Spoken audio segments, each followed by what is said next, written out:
Operation కగార్లో కీలక పరిణామం చోటు చేసుకుంది. ఇప్పటికే అగ్రనేతలంతా పోలీసుల ఎత్త లొంగిపోగా తాజాగా తెలంగాణ పోలీసుల ఎత్త మరో ముగ్గురు మావోయిస్టు అగ్రనేతలు లొంగిపోయారు. మావోయిస్టు అగ్రనేతలు తిరుపతి అలియాస్ దేవ్జీ, మల్లా రాజిరెడ్డితో పాటు నరసింహారెడ్డి అలియాస్ గంగన్న సరెండర్ అయ్యారు. గత కొన్ని రోజులుగా వరుసగా తెలంగాణ పోలీసుల ముందు లొంగిపోతున్నారు మావోయిస్టు అగ్రనేతలు. ఇప్పటికే హిడ్మాతో పాటు కీలక నేతలు ఎన్కౌంటర్లో హతమయ్యారు.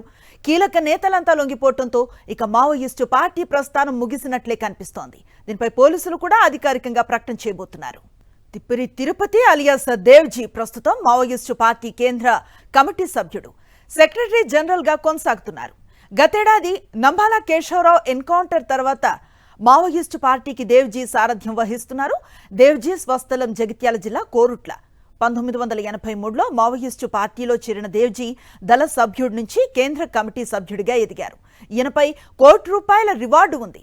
మావోయిస్టు సెంట్రల్ కమిటీ సభ్యుడు మల్లా రాజిరెడ్డి అలియాస్ సంగ్రం స్వస్థలం పెద్దపల్లి జిల్లా మంథని మండలం శాస్త్రులపల్లి.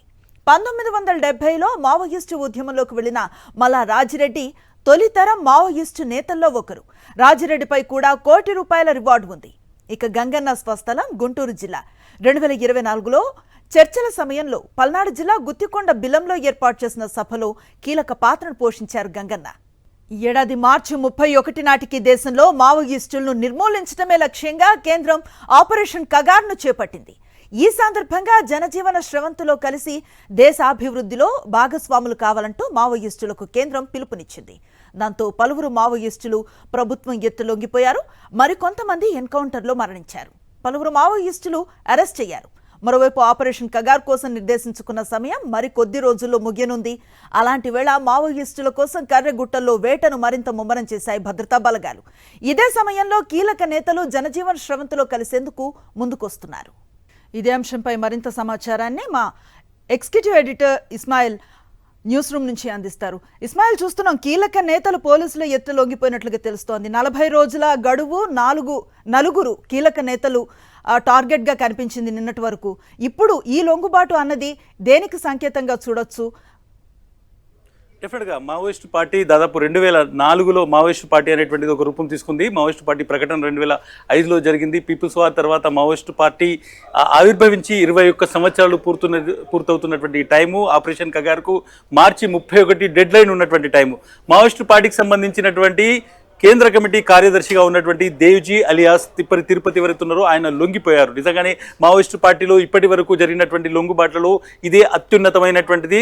అతిపెద్ద క్యాడర్లో ఉన్నటువంటి వ్యక్తి లొంగిపోయినటువంటి పరిస్థితి చూసాం. మనం మల్లోజిలా వేణుగోపాల్కి సంబంధించినటువంటి లొంగుబాటు గడ్చిరోలిలో చూసాము.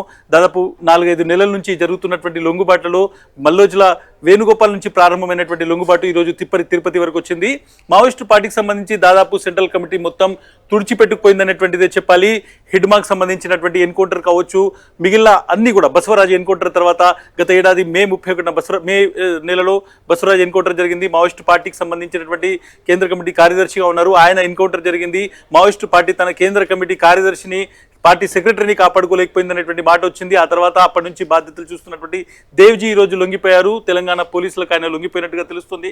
కొద్ది రోజులుగా దేవ్జీతో పాటు మల్లా రాజిరెడ్డి ఇద్దరు లొంగిపోతారనేటువంటి వార్తలు వస్తున్నాయి. తెలంగాణ పోలీసులు మధ్యవర్తుల సహాయంతో ఒక సేఫ్ ప్యాసేజ్ వాళ్ళకి ఇచ్చేటువంటి ప్రయత్నం చేస్తున్నారు అనేటువంటి వార్తలు గత వారం రోజుల నుంచి వస్తున్నాయి. దీన్ని తెలంగాణ పోలీసుల్లో ఉన్నటువంటి కొంతమంది సోర్సెస్ కూడా కన్ఫర్మ్ చేశారు. బట్ ఈ రోజు ఆయన ఆదిలాబాద్ దగ్గర గోదావరి నది దాటిన తర్వాత తెలంగాణలోకి వచ్చి తెలంగాణకు సంబంధించిన పోలీసుల ఎదుట లొంగిపోయారనేటువంటి వార్త కన్ఫర్మ్ అవుతుంది. మరి 1-2 రోజుల్లో దీన్ని అఫీషియల్ గా కూడా పోలీసులు ప్రెస్ మీట్ పెట్టి చెప్పేటువంటి అవకాశం ఉంది. సో ఓవరాల్ గా చూసుకుంటే మావోయిస్టు పార్టీకి సంబంధించి ఇప్పుడు కేంద్ర కమిటీ కార్యదర్శి ఎవరైతే ఉన్నారో, పార్టీ సెక్రటరీ ఎవరైతే ఉన్నారో ఆయన లొంగుబాటుతో ఒక విధంగా పార్టీ పూర్తిగా ఖతమైపోయిందనేటువంటి మాట చెప్పొచ్చు. ఒక్క పేరు వినిపిస్తోంది, ముఖ్యంగా తెలంగాణ కార్యదర్శిగా ఉన్నటువంటి వ్యక్తి బడే చొక్కారావు అనేటువంటి వ్యక్తి. ఆయన లొంగిపోలేదు. ఆయన ఇంకా స్టిల్ తనకు సంబంధించినటువంటి దళాలతో ఆయన ఇంకా ఉన్నారు. ఆయన ఛత్తీస్గఢ్లో ఉన్నారా, తెలంగాణలో ఉన్నారనేటువంటి విషయం కన్ఫర్మ్ కావాల్సింది. ఆయన లొంగుబాటు గురించి కూడా పెద్ద ఎత్తున వార్తలు వచ్చాయి. బట్ ఇప్పటి వరకు అందుతున్న సమాచారం ప్రకారం బడే చొక్కారావు రాలేదు. ఆయన పూర్తిగా తనకు సంబంధించినటువంటి దళాలతో ఆయన ఇంకా అడవుల్లోనే ఉన్నారు అనేటువంటి వార్త వస్తుంది. గత 2-3 రోజుల నుంచి మనం చూసుకుంటే ఇటు తెలంగాణ ఛత్తీస్గఢ్ బార్డర్లో ఉన్నటువంటి వాజేడ్ సమీపంలో ఏవైతే కర్రెగుట్టలు ఉన్నాయో అక్కడ ఆపరేషన్ కూడా కంటిన్యూ అవుతుంది.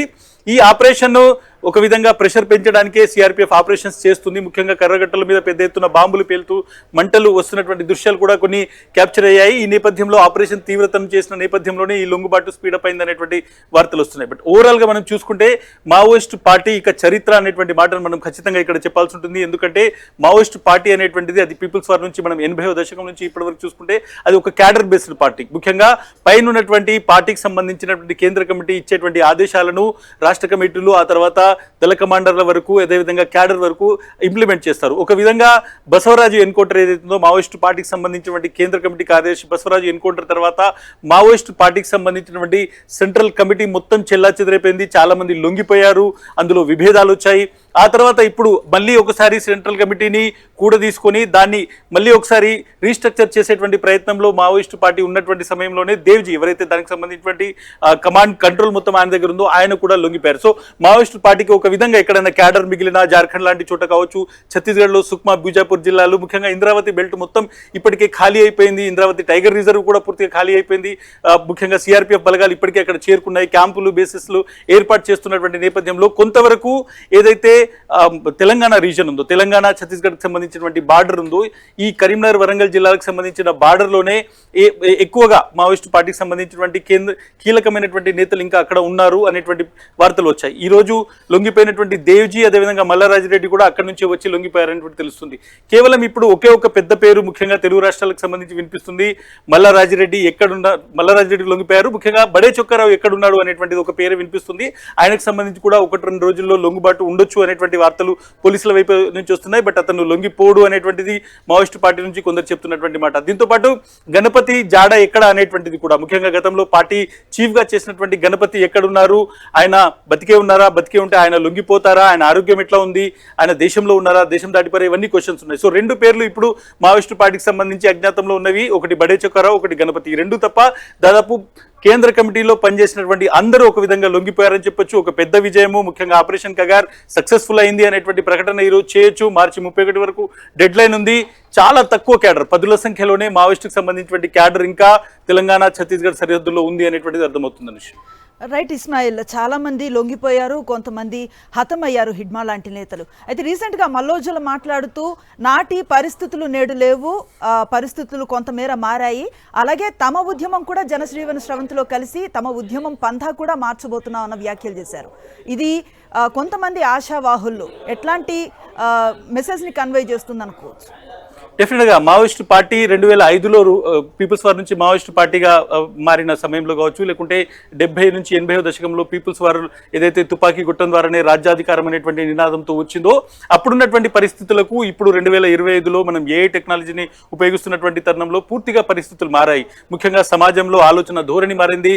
వామపక్ష వాదం ఏదైతే ఉందో అది వివిధ రూపాల్లో కావచ్చు, అది ముఖ్యంగా ఇప్పుడున్నటువంటి ప్రజాస్వామ్య వామపక్షవాదం కావచ్చు, లేకుంటే ఏదైతే తుపాకీతో మేము రాజ్యాధికారం చేస్తామని ఎక్స్ట్రీమిజం కావచ్చు, ఈ రెండిట్లలో కూడా చాలా తేడా వచ్చింది. ప్రజలు దీనిని యాక్సెప్ట్ చేయట్లేదు. ప్రజలు తుపాకులతో యుద్ధం చేసేటువంటి పరిస్థితి లేదు మన దేశంలో అనేటువంటి ఒక నిజాన్ని మావోయిస్టు పార్టీకి సంబంధించినటువంటి అగ్రనేతలు గ్రహిస్తున్నారు అనేటువంటి విషయం మనం ఇక్కడ ఖచ్చితంగా చెప్పాలి. ఎందుకంటే మావోయిస్టు పార్టీలో 30 ఏళ్ళు 40 ఏళ్ళు పనిచేసినటువంటి మల్లోజుల వేణుగోపాల్ కావచ్చు, లేకుంటే ఇప్పుడు లొంగిపోతున్నటువంటి మల్లారాజిరెడ్డి కావచ్చు, లేకుంటే దేవ్జీ లాంటి వాళ్ళు లొంగిపోతున్నారు అంటే డెఫినెట్గా ఎక్కడో మావోయిస్టు పార్టీ మారుతున్నటువంటి పంథాను అర్థం చేసుకోలేకపోయింది. ఆ అర్థం చేసుకోలేని తరుణంలో ఇంత లాస్ జరిగింది. ఇప్పటికైనా లొంగిపోయి ప్రజా ఉద్యమాన్ని వేరే రూపంలో బిల్డ్ చేయాలి అనేటువంటిది ముఖ్యంగా ఇక్కడ ఉన్నటువంటి ఎవరైతే కవులు ఉన్నారో, ముఖ్యంగా తెలంగాణ ప్రాంతంలో ఉన్నటువంటి వామపక్ష భావజాలం ఉన్నటువంటి కవులు మేధావుల నుంచి కూడా చాలా పెద్ద ఎత్తున పిలిపించింది. పోలీసులు కూడా మీరు తుపాకీ వదిలిరండి, మీకు కావాల్సినటువంటి ఏదైతే ఫ్రీడమ్ మేము ఇస్తామనేటువంటి బాట ప్రభుత్వాల నుంచి కూడా వస్తుంది. ఈ నేపథ్యంలో ఒక వేరే తరహా ఉద్యమాన్ని నిర్మించాల్సినటువంటి అవసరం ఉంది. తుపాకులతో హింసతో ఇప్పుడు మనం పోరాటం చేయలేము అనేటువంటి మాట దాదాపుగా మావోయిస్టు పార్టీలో లొంగిపోయినటువంటి ప్రతి ఒక్కరు చెప్తున్నటువంటి పరిస్థితి. సో డెఫినెట్గా ఈ రోజు జరిగేటువంటి ఈ లొంగుబాటు ఏందో మావోయిస్టు పార్టీకి సంబంధించి అత్యున్నతమైనటువంటి నిర్ణాయక మండలి అనేటువంటి సెంట్రల్ కమిటీ కావచ్చు, ముఖ్యంగా పొలిట్ బ్యూరోకి సంబంధించి దాన్ని హెడ్ చేస్తున్నటువంటి దేవ్జీ లొంగిపోతున్నాడు. ఆయన కరీంనగర్ జిల్లా కోరుట్లకు సంబంధించినటువంటి వ్యక్తి, ఒక మిడిల్ క్లాస్ ఫ్యామిలీ నుంచి వచ్చారు, స్టూడెంట్ లీడర్గా ఉన్నారు. ఆ తర్వాత అంచెలంచెలుగా ఎదిగి ముఖ్యంగా బసవరాజు ఎన్కౌంటర్ తర్వాత ఆయన పూర్తిగా సెంట్రల్ కమిటీకి సంబంధించినటువంటి బాధ్యతలు స్వీకరించినటువంటి పరిస్థితి. సో పార్టీ చీఫ్ లొంగిపోతున్నటువంటి సమయము, ఎక్కడైనా క్యాడర్ మిగిలినా ఇంకొంతమంది బయటకు రాము అని చెప్తున్నప్పటికీ కూడా డెఫినెట్గా వచ్చేటువంటి వారం రోజుల్లో పూర్తిగా ఈ లొంగుబాటు అనేటువంటిది సమాప్తం కాబోతుంది. ముఖ్యంగా మావోయిస్టు పార్టీ ఒక విధంగా అస్త్ర సన్యాసం ఏదైతే ప్రారంభించిందో అది పరిసమాప్తం కావడానికి ఇంకొన్ని రోజులే మిగిలిందనేటువంటి చాలా స్పష్టంగా అర్థమవుతుంది అనుష్. రైట్, కీలక నేతల పేర్లు వినిపిస్తున్నాయి ఈ లొంగుబాటులో. ఇంకా ఒకరిద్దరు జాడ తెలీదు అని చెప్తున్నారు. అయినప్పటికీ కూడా మీరు చెప్తున్న దాన్ని బట్టి ఈ మావో శకం అనేది ముగిసినట్లుగానే భావించవచ్చా ఇస్మాయిల్?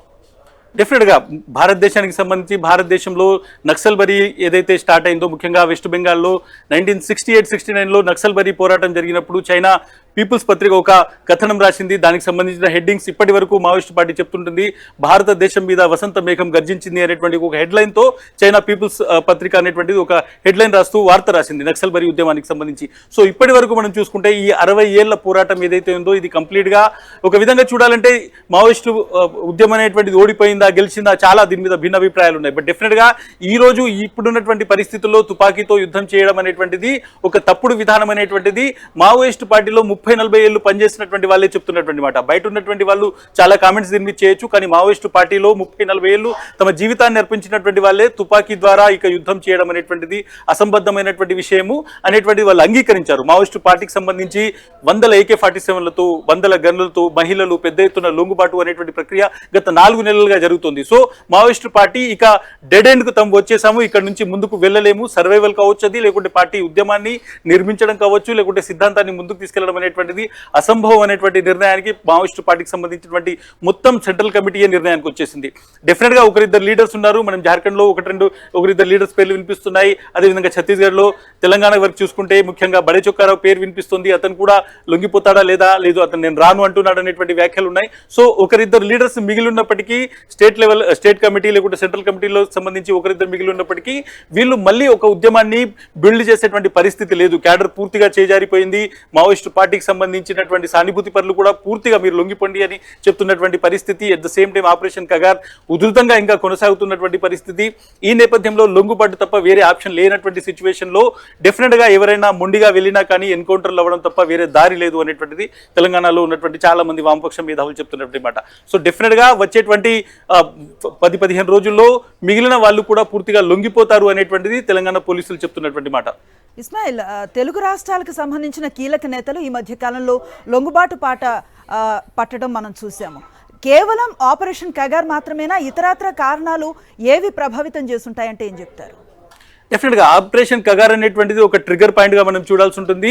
చాలా వరకు మల్లె జిల్లా వేణుగోపాల్ లొంగిపోయినటువంటి సమయంలో ఆయన ప్రెస్ కాన్ఫరెన్స్లో చాలా కీలకమైనటువంటి విషయాలు చెప్పారు. ఆశన్నతో కూడా ఇంటర్వ్యూస్లో చాలా విషయాలు చెప్పారు. ఒకటి, మావోయిస్టు పార్టీ గత కొద్ది సంవత్సరాలుగా 2-3 సంవత్సరాలుగా ఆయుధాలు వదిలేయాలి అనేటువంటి ఒక అంశం మీద మావోయిస్టు పార్టీకి సంబంధించినటువంటి పొలిట్ బ్యూరోలో, మావోయిస్టు పార్టీకి సంబంధించినటువంటి సెంట్రల్ కమిటీలో తీవ్రమైనటువంటి చర్చ జరుగుతోంది, అభిప్రాయ సేకరణ జరుగుతుంది. అటువంటి సమయంలోనే గత ఏడాది మే నెలలో జరిగినటువంటి ఎన్కౌంటర్లో పార్టీ అధిపతి బసవరాజు చనిపోయారు. అని చనిపోయకపోయి ఉంటే పార్టీ పూర్తిగా నిర్ణయం తీసుకుని ఆయుధాలు వదిలివేసేది అనేటువంటిది ఒక వర్గం చాలా స్ట్రాంగ్ గా చెప్తున్నటువంటి మాట. సో ఈ నేపథ్యంలో ఆపరేషన్ కగార్ అనేటువంటిది ఒక ట్రిగర్ పాయింట్ గానే చూడాలి. మావోయిస్టు పార్టీలో ఇంటర్నల్ గా కూడా గత దశాబ్ద కాలంగా చూసుకుంటే 10 ఏళ్ల కాలంలో ఎక్కడ కూడా మావోయిస్టు పార్టీ క్యాడర్ పెంచుకోవడం కానీ లేకుంటే పెద్దగా సక్సెస్ఫుల్ సాధించినటువంటిది లేదు. సో కాబట్టి నష్టమే గత 10 ఏళ్లలో పెద్దగా ఉంది. కాబట్టి మావోయిస్టు పార్టీ లొంగుబాటు వైపే పెద్ద ఎత్తున ఆలోచిస్తుంది. ఆపరేషన్ కగార్ అనేటువంటిది ఒక ట్రిగర్ పాయింట్ లేకుంటే ఒక డెడ్ ఎండ్, లేదంటే దాన్ని ఒక బెంచ్ మార్క్ తేదీగా చూడాల్సినటువంటి పరిస్థితి కనిపిస్తుంది.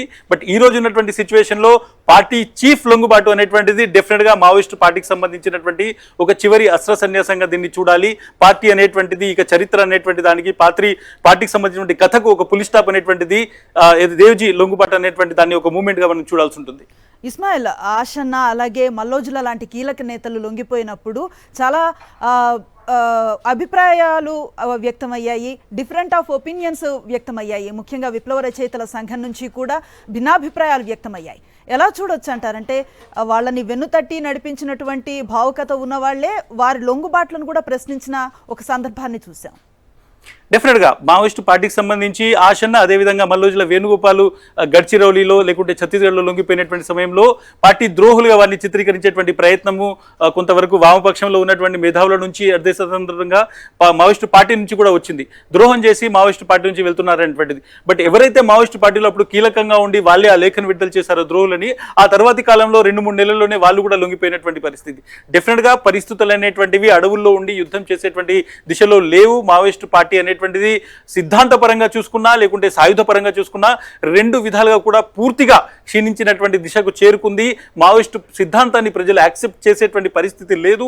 ఇది ఒక నిజమైనటువంటి కళ్ళకు కనబడుతున్నటువంటి సత్యము. దీన్ని అర్థం చేసుకోవాలి అనేటువంటిది మావోయిస్టు పార్టీలో 30-40 ఏళ్ళు పనిచేసిన మల్లోజుల వేణుగోపాల్ లాంటి వాళ్ళు చెప్తున్నారు. అంటే మావోయిస్టు పార్టీలో అడవుల్లో తిరిగి కనీసం కడుపుకు ఒక పూట సరిగా అన్నం తినకుండా పార్టీ కోసం నిబద్ధతతో పనిచేసిన వాళ్ళే లొంగిపోవడమే మంచి పని అని చెప్తున్నటువంటి తరుణంలో బయట డెఫినెట్గా కొంతమంది కూర్చుండి అది కొంతమంది జర్నలిస్ట్ కావచ్చు, లేకుంటే కొంతమంది మేధావులు కావచ్చు, లొంగుబాటు కరెక్ట్గా అనేటువంటి వ్యాఖ్యలు చేస్తుండొచ్చు. బట్ డెఫినెట్గా మావోయిస్టు పార్టీకి తమ జీవితాన్ని అంకితం చేసిన వాళ్ళే ఈ పార్టీ ఇక మనుగడ సాధించలేదు. దీన్ని ముందుకు నడపడం కష్టము. ఈ సిద్ధాంతం అనేటువంటిది ప్రజలు యాక్సెప్ట్ చేయట్లేదు. సాయుధ పోరాటం అనేటువంటిది ఒక పూర్తిగా మర్చిపోవాల్సినటువంటి అంశం అనేటువంటి మాట చెప్తున్నారు. అందులో భాగంగానే మావోయిస్టు పార్టీకి సంబంధించినటువంటి ఒక సెంట్రల్ కమిటీని పూర్తిగా నడిపించేటువంటి చీఫ్ దళపతి, అదేవిధంగా పార్టీకి సంబంధించినటువంటి హైయెస్ట్ కమాండ్ను తన చేతిలో తీసుకున్నటువంటి వ్యక్తి తిరుపతి దేవ్జీ ఈరోజు లొంగిపోయారు. ఇది మావోయిస్టు పార్టీకి సంబంధించినటువంటి చివరి డాట్, లేకుంటే చివరి ఫుల్ స్టాప్, లేకుంటే చివరి వ్యాన్ గార్డ్ కూడా ఈరోజు కూలిపోయింది అనేటువంటి మాట మనం చెప్పాల్సి ఉంటుంది. ఆల్మోస్ట్ దళపతి తిరుపతి లొంగుబాటు అస్త్ర సన్యాసం అన్నది మీరు చెప్తున్నట్లుగా ఒక ఫుల్ స్టాప్ పాయింట్ లానే చూసినా కొంతమంది నేతలు ఇంకా వారు ఎక్కడున్నారన్న విషయం ప్రస్తుతానికి తెలియదు కదా. ఈ నేపథ్యంలో ఇంకా యాక్టివ్గా ఉన్న దళాలు ఏమైనా ఉన్నాయా? వారు ఏ లైన్ని ఎంచుకునే అవకాశం ఉందంటే ఏం చెప్తారు? డెఫినెట్గా మావోయిస్టు పార్టీకి సంబంధించి గత 4-5 నెలలుగా చాలా మంది లొంగడం పైన వాళ్ళు చెప్తున్నటువంటి ఇంటర్వ్యూస్లో చెప్తున్నటువంటి మాట ఏంటంటే మావోయిస్టు పార్టీలో చాలా మంది ఫోన్లలో మాట్లాడుకోరు. వాళ్ళకి సంబంధించినటువంటి కొరియర్ వ్యవస్థ ద్వారానే ఒకరి నుంచి ఒకరికి ఏవైతే లెటర్స్ వెళ్తాయి, కమ్యూనికేషన్ గ్యాప్ ఏర్పడింది. ఎక్కడి దళాలు అక్కడ ఉండిపోయాయి, ఎవరు నాయకత్వం వహిస్తున్నారో చెప్పలేనటువంటి పరిస్థితి. దేవ్జీని ఇప్పటికీ మల్లోజుల వేణుగోపాల్, ఆశన్న లాంటి వాళ్ళు ఆయనను పార్టీ చీఫ్గా యాక్సెప్ట్ చేయడం లేదు. ఆయన పార్టీ చీఫ్ కాలేదు. సెంట్రల్ కమిటీలో ఉన్నటువంటి చాలా మంది ఎవరైతే ఉన్నారో అతనికి ఓటు వేయలేదు, యాక్సెప్టెన్సీ తెలపలేదు. కాబట్టి అతన్ని మేము చీఫ్గా చూడమనే మాట చెప్తున్నారు. సో చాలా మందికి ఇంకా ఏదైతే మిస్కమ్యూనికేషన్ ఉంది, ఇన్ఫర్మేషన్ గ్యాప్ ఉంది, దానివల్లే ఇప్పటి వరకు ఇటువంటి పరిస్థితి నెలకొందనేటువంటి మాట చెప్తున్నారు. బట్ ఒక్కటి చాలా క్లియర్గా ఈ రోజు పార్టీ చీఫ్ లొంగిపోతున్నటువంటి నేపథ్యంలో ఇక పైన ముందుకెళ్లేటువంటి సిచ్యువేషన్ లేదు. పార్టీ కమాండ్ పూర్తిగా కూలిపోయింది. పార్టీ నెట్వర్క్ లేదు. పార్టీకి సంబంధించినటువంటి బిల్డప్ చేసే సాయుధ వ్యవస్థ లేదు. పార్టీ సిద్ధాంతాన్ని ముందుకు తీసుకెళ్లేటువంటి వాళ్ళు లేరు. పార్టీలో డెఫినెట్గా 100-150 మంది ఇంకా ఉండుంటారు. ముఖ్యంగా పెద్ద పేరు నాకు తెలిసినటువంటిది బడే చొక్కారావు. అతను తెలంగాణకు సంబంధించినటువంటి రాష్ట్ర కార్యదర్శిగా పనిచేసాడు. అతను ఒక ఎస్టీ సామాజిక వర్గానికి సంబంధించినటువంటి వాడు, గిరిజనుడు, చాలా స్ట్రాంగ్, ముఖ్యంగా చరిస్మాటిక్ లీడరు.